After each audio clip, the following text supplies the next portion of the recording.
Благодарам, господине Џафери. Почитувани колеги пратеници, почитувани представници на медиумите, почитувана јавност. Република Македонија се наоѓа во еден многу тежок период кој што не го доживуваме како свеченост и како успех за нашата држава. Ова чувство го делат најголем дел од граѓаните, го делиме и ние пратениците од опозицијата, но го делат и пратеници од парламентарното мнозинство, но кои сами себе се залажуваат, сакајки при тоа да ги спочитуваат партиските одлуки, самите себе си се убедуваат дека ова што го прават е исправно. Почитувани колеги пратеници, вие самите знаете дека овие уставни измени од формално правен аспект не треба да бидат усвоени во Собранието на Република Македонија, бидејќи ги кршат темелните вредности на уставниот поредок, но и кршат неколку члена од Уставот на Република Македонија. Исто така, со уставните измени, вие продолжувате да не ја почитувате волјата на граѓаните. Може би никогаш и не сте знаеле да го слушате и да го почитувате македонскиот народ, да ги слушате и почитувате граѓаните на Република Македонија, но наместо да учите на грешките, вие продолжувате да одите спротивно на волјата на граѓаните. Со овие измени се поништува уставно-правниот континуитет на Република Македонија и започнува период на една ново создадена држава. И тоа е Република Северна Македонија. Оваа ново создадена Република Северна Македонија ќе има некоја нова традиција, минато онака како што ќе биде напишано од тимовите кои што ги составивте. Ќе имаме историја онака како што ќе биде историја која што ќе биде прифатлива за сите соседни држави, но можеби неприфатлива за нас, македонците. И оваа држава нема да има еден државен континуитет на кој што ќе можеме да се повикаме. Ако Грција и покрај промената на партиите кои доаѓаат и заминуваат од власта, сите овие години е доследна во низините барања, низините правила и ги се и почитува своите црвени линии, за жал, кај нас тоа не е случај. Се со цел за да се опстане на власт, се погазени сите црвени линии, е погазено достоинството на македонскиот народ.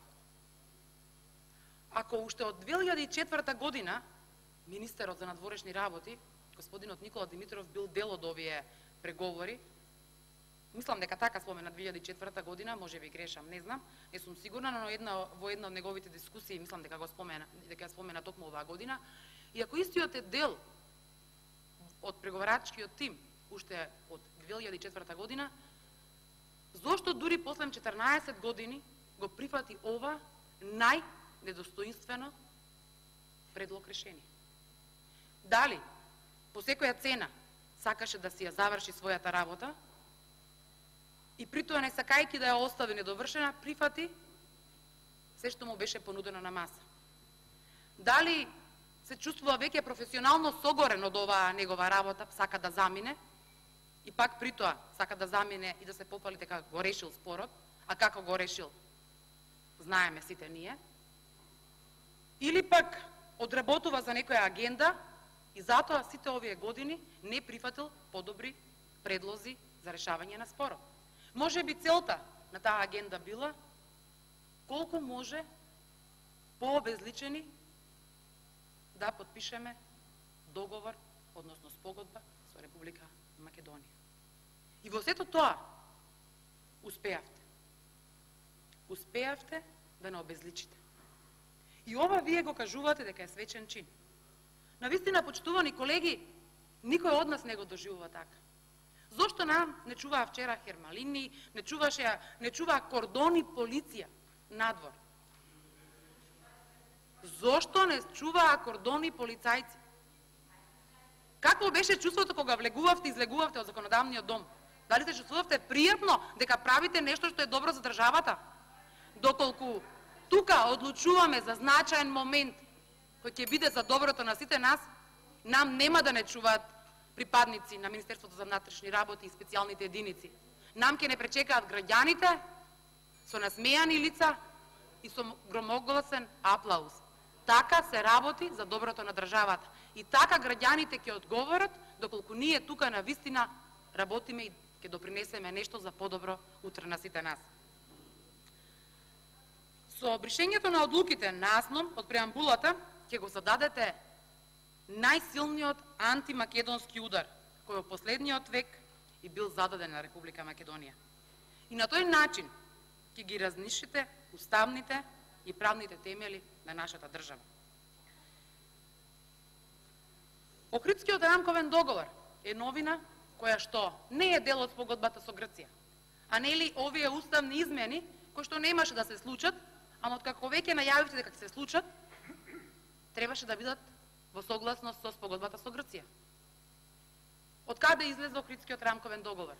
Кога на 30 октомври председателот на владата Зоран Заев кажа дека нема да има, дека Охридскиот рамковен договор, еве, тука е изјавата, 30 октомври 2018 година, каде што самиот председател на владата зборува дека Охридскиот рамковен договор е составен дел од Уставот на Република Македонија и понатаму вели дека никој нема право и нема да направи каква била условеност на интеграцијата на Македонија во НАТО и Европската Унија и веројатно нема да дозволиме ширење на Пандорината кутија. Ова е дел од неговата изјава.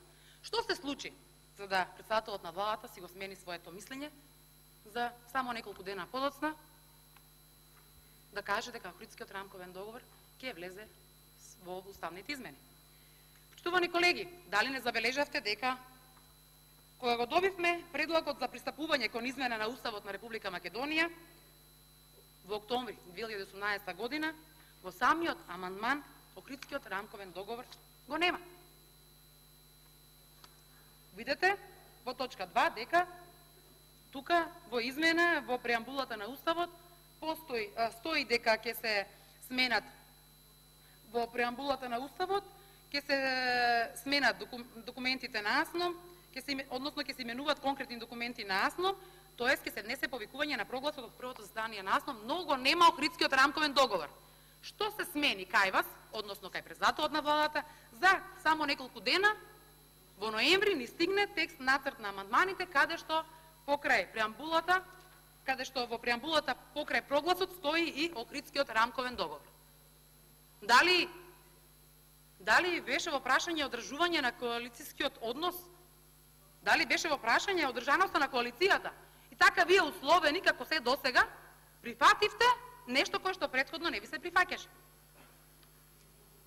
Се исплашивте дека можеби ќе паднете од власт. Зошто бе колеги да се плашите? На власт се доаѓа и се оди. И пак ќе дојдете на власт, и пак ќе заминете од власт. Тоа е нормална демократска работа. Некогаш ќе бидете владејачко мнозинство, некогаш ќе бидете опозиција. И не треба тоа да не плаши. Треба да не плашат постапките кои што ги правиме додека сме на власт или додека сме на опозиција. Од тоа треба да се плашиме. Охридскиот рамковен договор е дел од Уставот на Република Македонија и колку што знам, уште во 2001 година е внесен, се направени уставни измени и тогаш се внесени измените кои што биле предвидени со овој Охридски рамковен договор. Зошто, колеги, тогаш не сте реагирале дека не е доволно? Зошто ви текна сега, откако претходно го негиравте? Ако нешто не било завршено тогаш, зошто дури сега по 5 до 12 го вметнувате, односно ја отварате Пандорината кутија, како што кажа вашиот лидер, и го уфрлате Охридскиот рамковен договор. Охридскиот рамковен договор не е уставотворен документ и како таков тој не може да биде дел, односно да биде содржан од преамбулата на Уставот, бидејќи тој е договор со кој се уредува, со кој што се е предвидено, односно прецизирано внатрешното уредување на правата на малцинствата во Република Македонија. И ова е завршено уште во 2001 година. Сега се со цел за да опстане вашата коалиција, вие и тука продолжувате да исполнувате, да реализирате секоја желба, без разлика дали е потребна, дали е предвидена или не. Со вака предложениот нацрт амандман ќе се изгуби суштината и целта на преамбулата на Уставот бидејќи се бришат одлуките на АСНОМ, кој се почетен момент на уставната изградба и развој на македонската држава.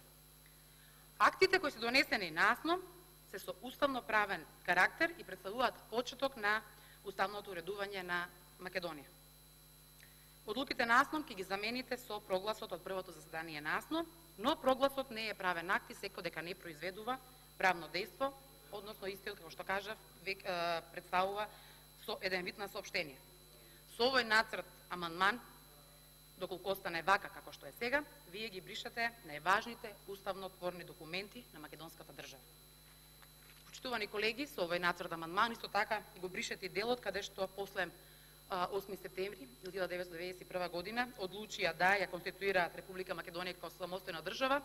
Вие сега со конечната верзија, доколку остане вака, бидејќи во јавноста веќе излезе еден нацрт текст на овој амандман, кој што не е така како што сега е доставен до нас и ние нормално врз основа на претходното искуство кое што го имаме со вашите изјави и реплики самите на себе кои што си ги давате после секоја ваша изјава, имаме право да се сомневаме дали ова е конечната верзија или ќе очекуваме уште поголеми изненадувања, односно разочарувања од конечната верзија која што ќе следи во третата фаза.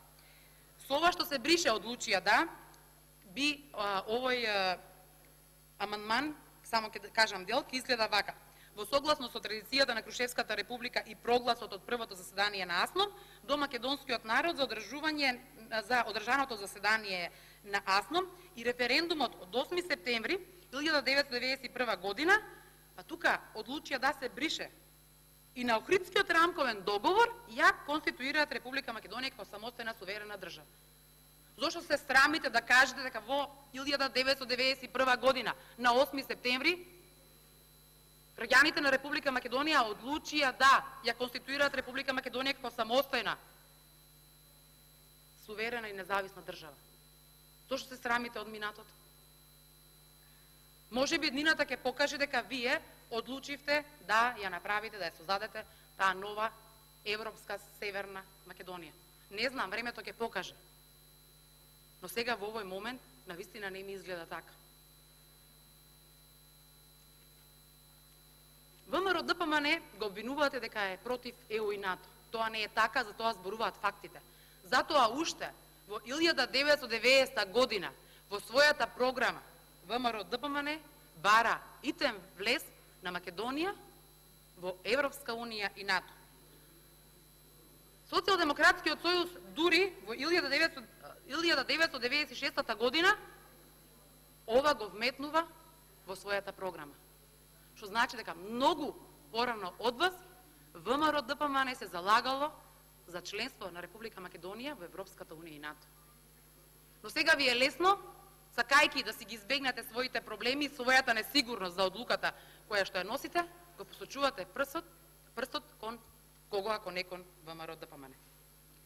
Почитувани колеги, уште во 2004 година имаме поднесено барање за членство во Европската унија и НАТО. Во 2005 година добиваме статус земја кандидат за членство. Ке ми одговори некој од тука дали сега, кога ќе осмените името во Република Северна Македонија, ќе поднесеме ново барање за членство во Европската унија и НАТО? Затоа што Република Македонија нема да влезе во ЕУ НАТО, ќе влезе Република Северна Македонија. И колку да велите дека е исто, не е исто.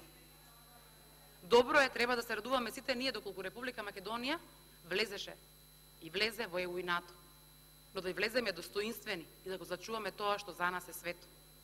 Ако ние не го почитуваме тоа што за нас е значено и е свето, како очекуваме другите да го почитуваат? Имате можност да реплицирате, да дискутирате. Но за жал, вие се откажувате од своите дискусии, од можноста да реплицирате. Лесно е да се седи на место, да се дофрла и да се смее. Но како, почитувани колеги, нели ви е важно ради вас самите, лично ради вас, да излезете тука и ради вашите блиски, ради вашите гласачи, ради вашите подржувачи, да дадете образложение зошто давате подршка, еве конкретно за овој амандман, или за претходниот, или за следните два кои што ќе дојдат на дневен ред. Нели ви е важно да дадете барем едно мало образложение, затоа што луѓето кои што ве гласале, верувале во вас, заслужуваат. Најмалку што можете да направите, да им објасните зошто вие сте убедени дека ова што го правите е исправно. Зошто го поценувате македонскиот граѓанин? Зошто мислите дека тој не заслужува да ја слушне и вашата страна? До кога, колеги? До кога? Ви кажа, на власт се доаѓа и се заминува. Но тоа што ќе го оставиме тука, треба да ни даде можност да се вратиме во средините од кај што доаѓаме и да имаме образ пред луѓето кои што не гласале. Затоа, ако ви дале доверба, барем излезете и кажете ја вашата страна, вашите аргументи, вашето видување. Граѓаните сами ќе оценат дали тоа што ние го зборуваме е исправно, дали тоа што вие го зборувате е исправно. Нормално, нивно право е да не слушат, да не следат и да се оценат. Но вие не им давате можност ниту да му објасните зошто ова што го правите е најдобро. Барем имајте доблест и кажете, да, нашиот председател на владата се има договорено дека овој проект ќе го реализира и ние што да правиме, мораме да му дадеме поддршка. Имајте барем доблест, кажете. И тоа ќе биде многу поголем чекор од вас, отколку ова што сега го правите. Седите, молчите, или доколку веќе одлучите да зборувате од место, тоест дофрлате. За тоа ли ве гласаа граѓаните? Не ве, колеги, ве гласаа да ја користите оваа говорница и отука да го кажете своето мислење, да ги кажете вашите аргументи. Никој нам не гласал, ниту вас, да седиме на место и да дофрламе, затоа што тоа не доликува за нас како пратеници. Тоа не доликува за работата во законодавниот дом. Благодарам.